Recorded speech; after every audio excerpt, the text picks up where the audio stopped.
What's up, everybody? Welcome back once again to Axel's Analysis. As always, I'm your host, the man too cheap to make up his own name, so about still one, Axel Mulligan. Just obviously talking about this week's NXT at Full Sail. Commentary team, Regal, Saxon and Phillips. As I've said before, these guys are the best team the WWE has to offer. You can't... They've all got their own sort of minor little flaws, but on the whole, they're just brilliant. Absolutely brilliant. The show started off with a recap of last week's main event, just showing what went down in the NXT Championship match between Neville and Tyson Kidd. So obviously we're going to get some sort of movement on from that later on in the show. The first match was Alexa Bliss versus Sasha Banks. Obviously Sasha had Charlotte and Summer Rae in her corner. One thing I'm always impressed with Alexa Bliss, she's always quite athletic in the ring. You know, you don't get many girls that are like that at the moment. A lot of them are like sort of robotic in their movements. Like you look at like Oksana. I mean, obviously she's just been released, or even Marie, but that's a whole other fucking story altogether. That's just fucking Stephanie McMahon's tampon, that woman. No, Alexa looks really good in the ring. She's like strong, athletic. She can move around. She's not sloppy as such, really. I mean, the way she won this match wasn't perfect, but the rest of the match she wrestled really well. Sasha Banks, she's sort of becoming a bit of an in-ring general, really. She controlled the match really well. She works a very basic style, typical kind of heel in a way, really, because uses a lot of like ground and pound maneuvers. But the one thing that really impressed me about her in this match, she used a Mexican surfboard, which Daniel Bryan would have been proud of, to be honest with you. It was absolutely brilliant, like really well executed. She had it in really well, and Alexa sold it well as well, to be fair to her, so credit to both of them for that. There was more dissension between Charlotte and Summer Rae on the outside of the ring. They were both sort of jockeying for position, really. Like one of them would push one of them out the way so they could get the better view, and then the other one would push her out the way so that she could get the better view.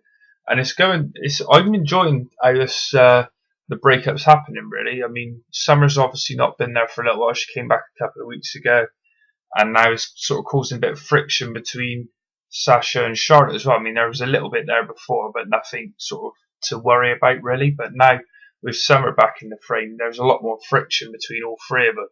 And that's what cost Sasha the match, really. She tried to stop the squabbling between Charlotte and Summer Rae. Didn't work, and she got rolled up, and the roll up was pretty sloppy, to be honest with you. But you know, Alexa, she's had like 3 or 4 matches on NXT, so you can kind of expect it in a way. But she can only improve, and I think she will improve. She's got a lot of potential there, I think.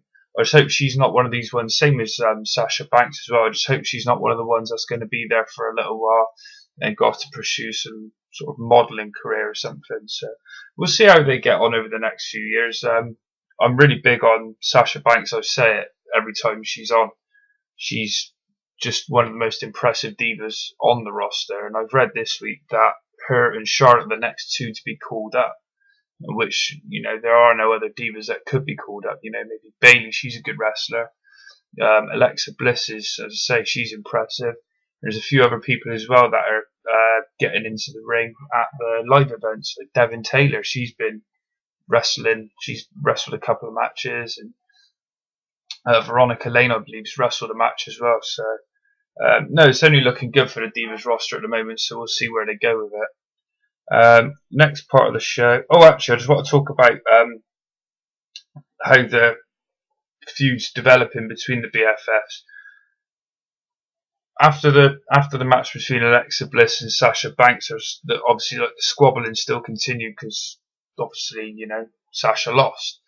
So there was a lot of pushing and shoving going around, and Summer basically just walked off and basically said, "Fuck you, I'm out of it." So my theory is that they'll book a triple threat for the next live show that they have on the network. I believe that's going to be at the end of the summer or the beginning of the autumn. So I'm just looking forward to see where they go with it. I mean, one week it looks like Sasha's going to get lost in the shuffle, and then she's right in the mix. So it's really good how it's being booked because it's keeping you on your toes and thinking, where are they going to go next with it? So it's good booking by WWE for me. They don't do a lot of it these days, but I'm impressed with how they're booking this feud. It's started off really well, so fair play to them. Right, now we get on to the next part of the show. Backstage segment with Natalya and Tyson talking about Tyson's got a tag team title match in the main event. Basically, Natalya went up to JBL. I showed a little backstage clip from Raw where Natalya asked JBL if Tyson could have a tag team title match, and his partner's going to be Sami Zayn. Tyson's being really ungrateful, as he has been the last few weeks, to Natalya. Talks about costing him the NXT Championship last week on the show, but Natalya obviously said, well, if you'd have used the chair, you would have got disqualified. And then he was like, well, don't you think I know that? So that little bit, it didn't make much sense unless, well, obviously Tyson's quite a educated guy. He would have had some sort of plan in the back of his mind, talking obviously kayfabe here and not reality. But Tyson, he seemed quite ungrateful to Natty for getting in the match, because he says he could have got it on his own, basically. After the break, there was a funny little segment between, I mentioned last week, there was a guy who sort of used a show of strength to impress Aiden English. His name's Simon Gotch. Basically, they're going to be working together as a tag team. Simon Gotch is, well, basically the promo was set up as like a 1930s, 1920s, 1930s type film. It's kind of like a silent movie in a way, I suppose, but obviously with talking. And I thought it was really good. It looks like they might be getting over as a babyface team, which is it'd be something good for Aiden, because he's only worked as a heel since he's developed the character of being the drama king. So I'm looking forward to see where they go with that. And they basically, as I said, they said their debut as a team is going to be later on in the show. Segment 4. Mojo fucking Rawley versus Garrett fucking Dillon. Nothing stood out in this match to interest me whatsoever. The one thing I want to know is who the fuck rehired Garrett Dillon. Possibly because of who his dad is, even though his dad's got nothing to do with wrestling. His dad's Chris Christopherson, the actor and musician. What the fuck? As I said, nothing, absolutely nothing. It was just a ground and pound match. And it was just, what are they doing? Like, what direction is Mojo Rawley's gimmick or character going in? It's not. He's just beating guys up. So what? He's not. He's over, don't get me wrong, he's over with the NXT crowd, but there's no direction with him. When Ryback debuted a couple of years ago, it was a kind of similar thing where he wasn't going in any particular direction, and then all of a sudden he was beating proper guys. And as much as Mojo's not really defeated like the local jobbers, as they call them, he's defeating NXT jobbers, but when Ryback started defeating WWE main roster jobbers, he was actually going somewhere then. The crowd was getting behind him. This is obviously on Raw and SmackDown. I think he was only on SmackDown at the time. But now with Mojo, he's just not going anywhere. It's not doing anything to progress him. I just didn't get it. Mojo won with a hyperdrive. One thing I've noticed it a few times, but I don't think I've ever mentioned it on the show. People talk about Bo Dallas having a bit of a gut on him. I know Tim's mentioned it on his show a few times. Fuck me. Mojo Rawley's got a bit of a fucking beer belly going on himself. They say he's 300 pounds. I can fucking see why he's a fat bastard. Moving on. Segment 5. Backstage now with Tyson Kidd and Sami Zayn. They're just basically talking about redeeming themselves after their recent setbacks. Obviously, Tyson's lost a couple of NXT Championship matches, and Sami lost a NXT number one contenders match for the NXT Championship. But they're just talking about redeeming themselves. A little 30-second segment, basically, just to promote the main event. News part of the show: CJ Parker moment. As I've said before, I really enjoy what they're doing with CJ Parker. I don't think they can do it any better than what they're doing. It kind of reminds me of the way Wade Barrett came across when he took on the Bad News gimmick. He's not wrestling, but he's getting his point across to the fans. And the way that he's getting his point across is being like how CM Punk was when he was preaching straight edge as a heel. And it's to me, it just looks like a combination of the two, and I love it because the crowd fucking hate it. This week his sign read "Kill a what," as in kill a, obviously lights, to do with lights and stuff. So "Kill a what, light a candle." Then the back of it said "Eat local, think global." And Regal made me laugh because he's brilliant at bringing out these British phrases that the Americans don't understand. And he called CJ Parker a dirty, filthy, shower dodging get. And I don't think any Americans will ever understand what that means when you call somebody a dirty little get.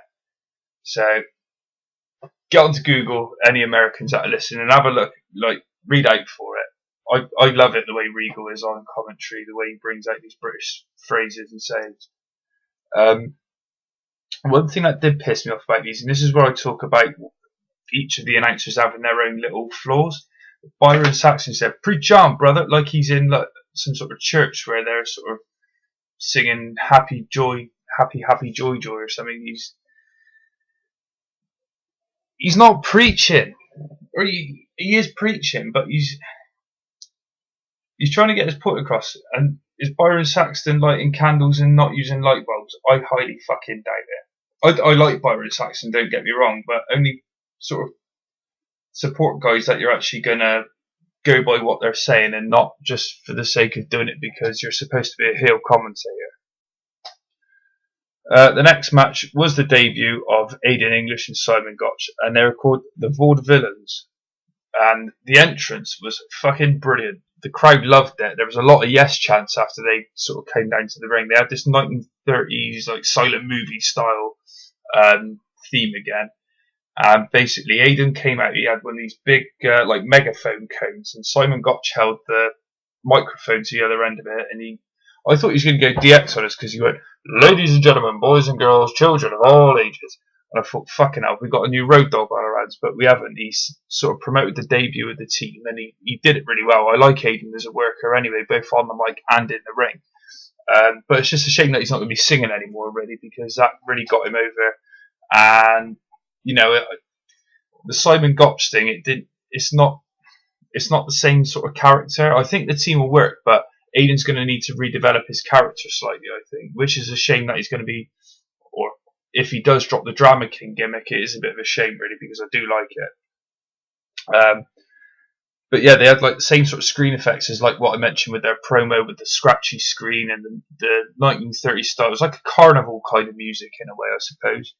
But Gotch has been billed as a carnival he's got a carnival strongman gimmick. And Regal gave us a rundown of his family tree. Like I said, his mum's the bearded lady, his dad's the rubber man, he's got a new stepdad who does this. And it was brilliant. Regal's sort of so inventive in his commentary.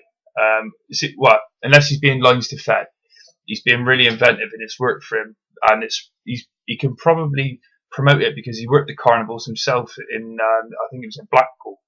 So fair play to Regal with the commentary because he was brilliant. And it was quite entertaining as well, the way that, as much as Aiden and Simon dominated the match, it was entertaining in what they were doing because Gotch was basically taking the piss. Their opponents were Angelo, Dawkins and Travis Tyler, and he was basically taking the piss out of them by doing a lot of squats and push-ups. He had an arm bar on. I think it was on Tyler. He had an arm bar on him, and he was doing one-arm push-ups off of his arm. It was brilliant. I loved it. And the one thing that makes me think that they'll be a babyface team is the fact that they won when Aiden hit a diving senton. Now, I've never seen Aiden hit a diving senton. I think his finisher before was director's cut. So it's another dimension added to Aiden English. And I think it's going to get over really well.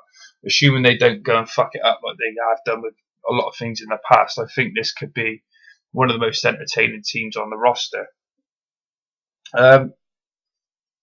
Next, we had 2 interviews with Devin Taylor. The first was with Colin Cassidy. And he talks about his recent goings on in NXT. He won a match last week against Sylvester the Fourth, but before that he was in a bit of a rut. And he tells Devin that something's been missing and that NXT needs to start singing a different tune. And he starts to sing "That's Amore," but when he gets to the word amore in the song, he doesn't say amore, he just sort of points his finger on Devin's nose and walks off, and that's obviously a sign that Enzo's going to be back soon. And I can't wait. I'm a massive Enzo Amore fan. I mean, I read a report online this week that he's due to be back shortly.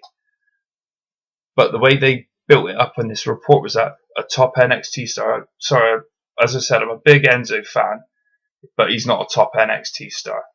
He's just an NXT wrestler at the moment because I think he's only won one match. That was a handicap match against Mason Riot. And that was a bit dog shit as well because he won with a fucking a shoulder tackle to the back of his knee. So, anyway, Enzo's coming back. The next interview that Devin had was with RVD. And what pissed me off about this was the fact that they build it as though RVD's never been on NXT before when he has, because he had a match against Aiden English during his last run at the back end of last year. But Rob's basically challenging Adrian Neville to the match. He says that he's the best that NXT's got to offer, and he's challenging him to a match next week, which it was confirmed later in the show that we would have RVD versus Adrian Neville next week. And I'm really looking forward to it because RVD's my all-time favourite wrestler, and Aiden English, he's one of my favourite wrestlers of the current era in WWE. So if Rob can adapt, because he's been quite bland since he's come back, if he can adapt to Adrian's style, I think it's going to be a really good match. It could be one of these like match of the year candidates. So we'll see where they go with that next week. The next match was Kalisto versus Tyler Breeze. And one thing I like about Tyler Breeze's gimmick is the fact, obviously, he's like quite self-absorbed and he wants to be in the spotlight all the time. And he wants everybody to know who he is, where he is, what he's doing. Is when Eden always says on the mic, she goes, Tyler Breeze has entered the building, and it gets a bit of a pop or a boo or whatever the crowd feel like doing at the time. And then when Tyler Breeze is in inverted commas left the building, Tyler Breeze has left the building. When she did that on this show before the main event, she sounded really disappointed, and Regal said, "Oh, well, that's such a shame." Basically, Tyler Breeze dominated most of the match, but Kalisto still got decent time to show what he can do in the ring, which is good because, as I said last week, they're on about moving him up to the main roster sooner rather than later to be the next Rey Mysterio or what Sin Cara should have been. But for me, the problem with the match was it dragged on a bit too long. It was like a 15-20 minute match, and it just dragged on a bit too long, really. So it could have made it 5 minutes shorter and made it a bit more even to make it more entertaining. But what can you do? I mean, they're trying to get Breeze over, but then they don't want to have him looking weak against Kalisto, but then at the same time I think they need to make Kalisto look good if they're on about moving him up to the main roster. I mean, I don't know how soon they're talking about doing it. All the report said that I read was that it would be sooner rather than later. So hopefully, if it's going to be in the next 3 months, we'll see Kalisto winning more matches, or at least looking a bit more like he could win the matches, and even if he's not winning them, a bit like Sami Zayn in his feud with Cesaro. The end of the match was quite impressive, though. I mean, Kalisto was sort of hanging himself off the ropes. He managed to kick Breeze in the chest or in the face, and then when Breeze was sort of stumbled, and Kalisto springboarded off the bottom rope to hit some sort of diving attacking move to Tyler, and as he sort of about to hit him, Breeze just out of nowhere hit the beauty shot, and it was just brilliant. I loved it. It was really smooth, and it worked really well, I thought. So, as I said before, I'm a big fan of Breeze. I'm a big fan of his work. I like what he does. I like the gimmick. I like the character. Straight away after the match, he just sort of scrambled for the corner to get his phone just to check on his face. It was brilliant, and I love the way he does it because he's always adding extra dimensions to his character. It's really well done. So whoever thought up the gimmick, I mean, when he was Mike Dalton, I thought this guy's got something, but they just need to do something with it. I always thought he had a bit of talent about him. So fair play. They've done what they've had to do with him, and he's getting over, which is the good thing. I'd like to see him on the main roster sometime in the next year or so. I mean, as I said before, I think I said on last week's show, you won't get many people coming up anytime soon because of obviously the big influx that we've had recently. Obviously, we've had Paige, Vaudevillain and Adam Rose debuting on the main roster in recent times, and Rusev as well, obviously.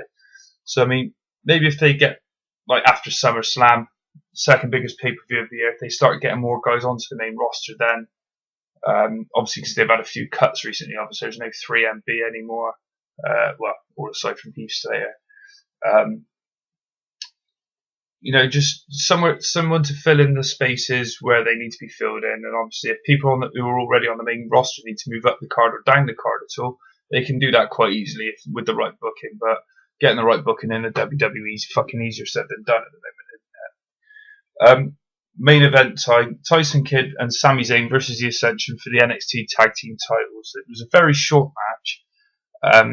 But what surprised me was the fact that the Ascension, as much as I know they've always been over, they're a heel team, obviously, but obviously the NXT crowd have always liked them and sort of always cheer them on and give them the "yah" chants every time that they're out. But it was weird because Sami's always been, for me, probably the most over guy as a babyface in NXT, and they were quite bloodthirsty towards him, to be honest with you, because I think it was Connor had him pinned up in the Ascension's corner, and he was sort of lacing into him, and the crowd were chatting, one more time, and I couldn't believe it. It was bizarre. I mean, obviously they seem to love the Ascension. I can't get behind them, as I've said before, because of how they've been booked and how the division's been booked, but it was weird watching it. The Ascension worked Sami over quite well in the match. Tyson, when Sami was trying to get to Tyson, like Victor or Connor would pull Sami back and hit like a suplex or whatever kind of move to him to prevent the tag. And Tyson basically couldn't get into the ring, and he just basically bailed and he watched the rest of the match from the entrance ramp. Soon after, Sami he hit a diving crossbody to Victor, scrambled to his corner obviously to find out there's no tag team partner there. Victor managed to get to Connor. Connor's sort of ready and waiting in the corner, and Sami's obviously realised what's going on with Tyson Kidd. Obviously he's out on the entrance ramp, and as soon as he turns back towards Connor, bam, he gets hit like a fucking train, pinned up into the corner with like a stinger splash kind of move. Ascension at the Fallen Man, 1, 2, 3, match over, we're done. And this is obviously the start of the Tyson Kidd heel turn, or sort of the further progression of the Tyson Kidd heel turn, rather. But what I'd like to have seen was a bit like what they did, I think it was back in 2004 when Chris Benoit and Edge were teaming. And Benoit was very big as a face at the time, and Edge was transitioning into a heel. And they won, I think it was at Taboo Tuesday. And Edge walked out on Benoit, yet Benoit still ended up winning the tag team titles. I'd like to have seen something like that, because Tyson's obviously, he wants to do things on his own for himself. He doesn't want anybody's helping him. That's the kind of character that they're developing for him. And maybe if they'd given, let Sami get over and get the tag team title win, it would have helped progress him as a heel, maybe in a month's time or 2 months' time, just keep walking out on Sami, and then eventually they lose the title and then get a feud between Sami Zayn and Tyson Kidd. Because as much as Tyson's sort of, he's pissed off Neville, he's pissed off his wife, he's pissed off Zayn now, you don't know where his next feud's going to come from. So, I mean, it's interesting to see where they're going to go with it over the next coming weeks, but something I'd like to have seen is, as I say, putting the titles on them as a team and have Tyson as being an ungrateful bastard, basically. So, anyway, that was the end of the show. I gave it a 6 out of 10. It wasn't as good as last week's, but the storylines, especially with the BFFs, they moved forward well. Tyson's obviously now progressing more into a heel as well. We've got Enzo Amore coming back soon. We've got RVD on the show next week against the NXT champion. Tyler Breeze is still looking good in the ring. CJ Parker's quickly becoming one of my favourite things in the WWE, the way his character is working. As I said, it reminds me a lot of Bad News Barrett crossed with CM Punk from sort of 2009, 2010. So I'm interested to see where they go with CM Punk with CJ Parker over the next few weeks and months to come. This week's news, WWE news. Apparently they're not signing any talent over the age of 30. Basically, there was a guy who had a tryout with them. He was an Olympian. He's 31 years old. But they basically said, no, sorry, you're too old. and obviously he's still got a lot of training to do. So I don't know how long it takes to train to become a decent professional wrestler. Maybe Tim could shed some light on it. I don't know. He's obviously, as I said before, he's done a bit of backyard stuff himself. I don't know how long it takes to train. So, but no, I think if you're in NXT when you're 30, I think you're too old. To be honest with you, I mean, Ty Dillinger, I believe, is 33. But because he's not got many miles in the tank that he's done, he could work as a tag team on the main roster with Jason Jordan in 5 years' time. Whereas Titus ONeil's on the main roster, he's 37 or 38.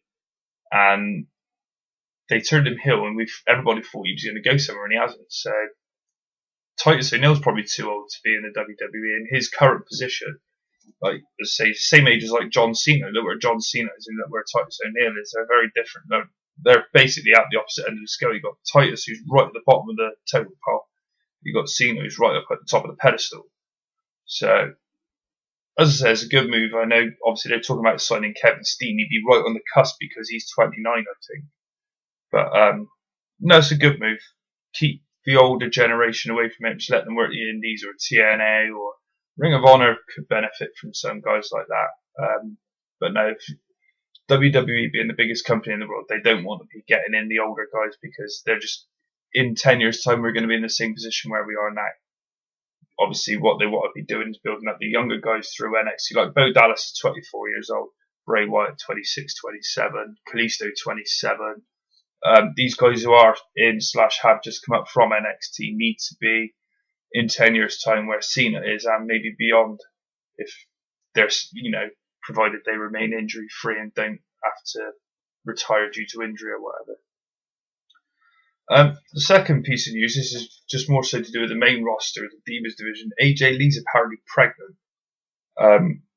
I don't think it'll affect the main roster Divas division too much because it's actually probably been booked better without her. I mean, I know Paige has been booked like shit, and Mike Rodriguez, Mr. President 92 on Twitter, he calls it the Cena syndrome, where basically if you get booked like Cena, you're doomed to have a career like Cena, basically. Well, obviously Cena's had a good career, but you're going to have this always coming back from getting your ass kicked to winning a match with your finisher. And with all due respect to Paige, being on the main roster as the champion, I don't like the Paige Turner's finisher, but I do like the Scorpion Crosslock. I'm not going to call it Paige's tap out because that's just fucking shit. But just going back to AJ, if she's off the main roster, and if when she comes back, because they don't know, I don't think she'll be missed too much at the moment, to be honest. I mean, if they have a big problem with the Divas division for whatever reason, then yeah, there will be a problem for her not being there. But they got girls who can wrestle. They got Natalya, they got Paige. As I said, they can call up Charlotte, they can call up Sasha Banks. They've got Emma, Summer Rae. That's half a dozen divas I've just named that are decent wrestlers. Naomi's a good athlete. I'm not going to talk about Cameron Marie because I just don't rate them full stop. But you've got a decent roster there of half a dozen divas, maybe 7 or 8 divas who can wrestle. So only time will tell. I mean, it's only a rumour that she's pregnant, nothing's confirmed, but apparently one of the sources that's come out with it is sort of quite well in the know in the WWE. So I'm sure it'll all come out in the next few weeks or so. This week's wrestling birthdays. Again, like I said last week, I managed to scrounge up quite a few last week, but I've got 7 looking at this list that I've got here. It was really a bit of a struggle. I found out that the website that I use to get these gives you bullshit information. So what I'm doing is I'm looking through that and then just cross-referencing it with 2 or 3 other sources. And yeah. Apparently Matt Stryker was born on June the 21st, but every other source that I read, he was born on June the 25th or June the 26th or something. So anyway, this week's birthdays. June the 16th would have been the Ultimate Warrior's birthday. This was Monday, just this past week. He would have been 55. And the Sandman turned 41. Oh, while I'm on the subject, June the 16th, I was on James Powers' show this week, and he said that it was his birthday this past Monday. So happy birthday for last Monday, James. June the 18th Larry the Axe Hennig turned 81, and now I say I was surprised a lot by how old people are, but I was really fucking surprised about Larry Hennig. I thought he was in his early 70s, but 81. I mean, the guy was on a pay-per-view earlier in the year. Obviously, he wasn't wrestling, but he was with Curtis Axel and Ryback. So I was surprised to see him, or to see that his age is 81. That's one of these ones I've had to cross-reference. 81. So fair play, Larry Hennig. Bruiser Brody would have been 58, and the memorable, or not so memorable, Bam Neely. Remember him? He was Chavo Guerrero's bodyguard in the La Familia stable, I suppose you could call him. Bam Neely turned 39. That was June the 18th. June the 20th. Do you see what I mean? I didn't have many things to go, but I've skipped 2 days. Yeah. June the 20th. Coco Beware turned 57, and June the 22nd. So tomorrow, John Tenta, better known to you and I as Earthquake, would have been 51. And I thought I struggled for the birthdays. This week in WWE history was even fucking harder. I've got some things that I would have never, ever thought of putting in there. For example, the first one, June the 17th.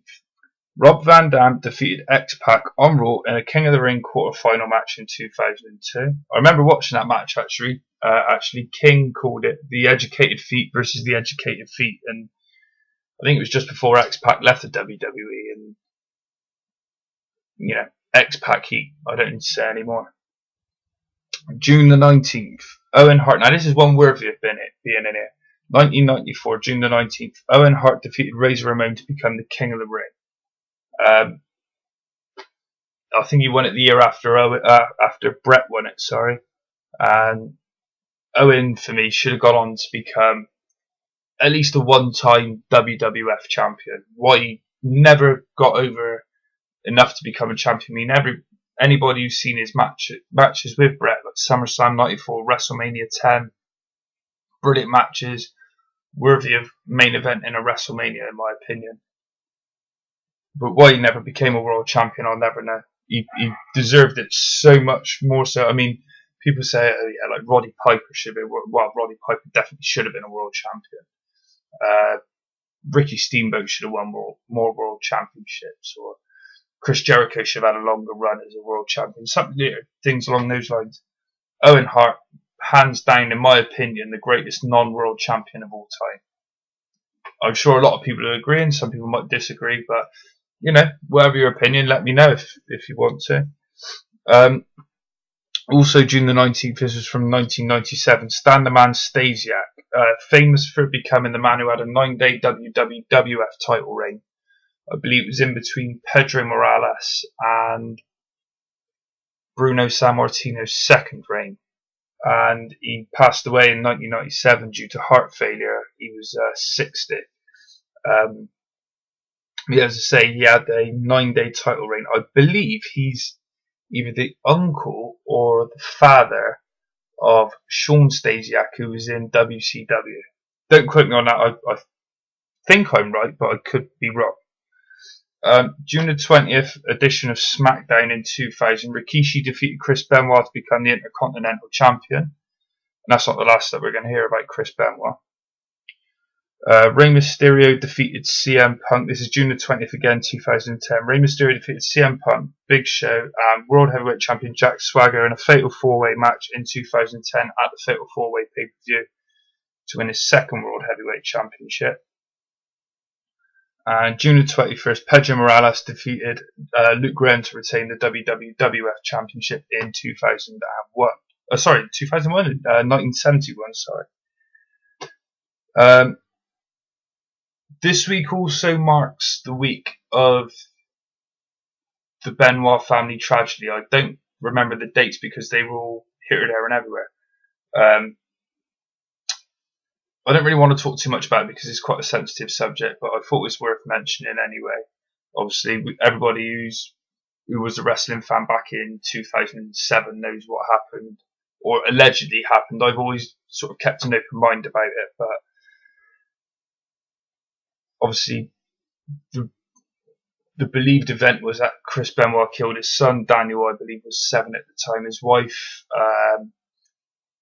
known to us wrestling fans as woman, Nancy Benoit, killed her and then killed himself. I mean, as I said, I don't want to talk too much about it because it's a bit of a sore subject among wrestling fans, but I thought it was just worth mentioning that it was this week in wrestling history marks the anniversary of the Benoit family tragedy. The thought for the week is going back to AJ's pregnancy again. Anybody who's got an opinion on it, just let me know. Just put a comment below in the comments box. Send me a message on Twitter or tweet me or whatever on either of my accounts, which are Axel Mulligan, and at Axel's Analysis. I don't think that'll answer too much, but as I said, let me know your opinions. You know, I'd like to read out people's opinions. I didn't get any feedback from the ones last week. I didn't have many views on the videos, but anybody's got an opinion or anything, just pop it on down below and I'll sort of put it in the comments, or sorry, I'll put it in the notes for next week, sort of maybe like a last week's thought for the week feature, so to speak, I suppose. End of the show, so we'll do the shout outs as usual. At Tim Vicious / at Tim_Vicious, and look out for his YouTube shows, Vicious Rants. Sunday Segway podcast at Sunday Segway, and look out for their podcast on YouTube, iTunes, Podomatic, Stitcher Radio. It's in about 1 million places. You'll find it with ease. At James Paris 33, I was a guest on James's show earlier this week, as I said, with Mike Rodriguez at Mr. President 92. Big thanks to James again for having me on the show. As it was my first time being on somebody else's show. I was a bit nervous at first, but it was a really good laugh and I really enjoyed it. So thanks very much to both of you for sort of making it easier for me. At PW Smart Talk, at Wrestling Rambles, that's the Twitter handle is Wrestling without the G.